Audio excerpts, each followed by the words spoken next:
they said it was a sundown town. That's crazy. Yeah. This is 2023. It's 2023. And there's sundown towns.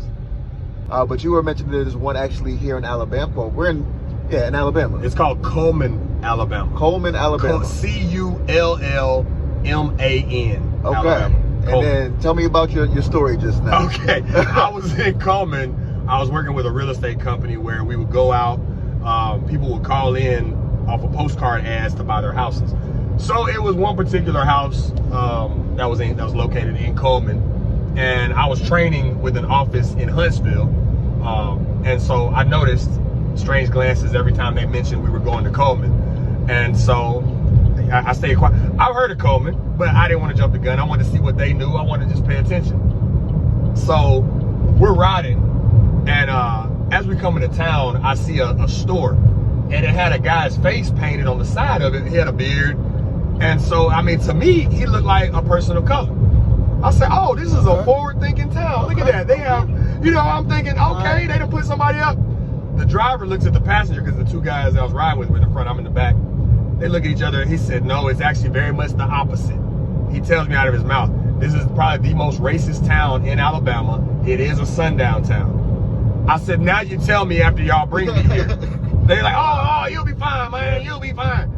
You know, two country boys, so they're gonna be fine. Right. Well, yeah, you're good. I said, do I need to stay in the car when we get here? Oh, no, man.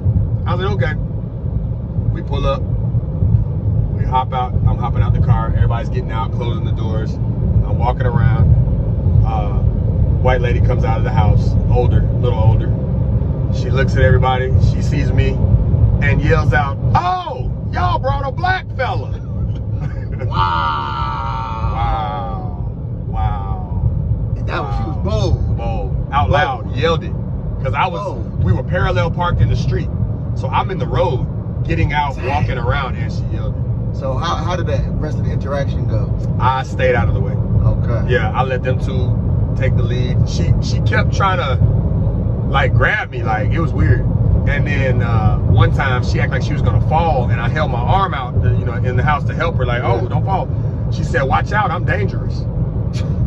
I was like, I gotta get out. Yeah, that's not gonna make me feel good. Right, yeah, right. Yeah. I didn't even know where'd that come from. Right. For the act of benevolence. I would love if you left a review for Coleman, Alabama. I would love to leave a review because I want to warn people who have never heard of it. Yeah. Because there's businesses there. There's warehouses. So if you're a truck driver, you might be like, oh, Coleman, okay. But you need to know, don't spend the night there. Dang. Don't do it. Yeah.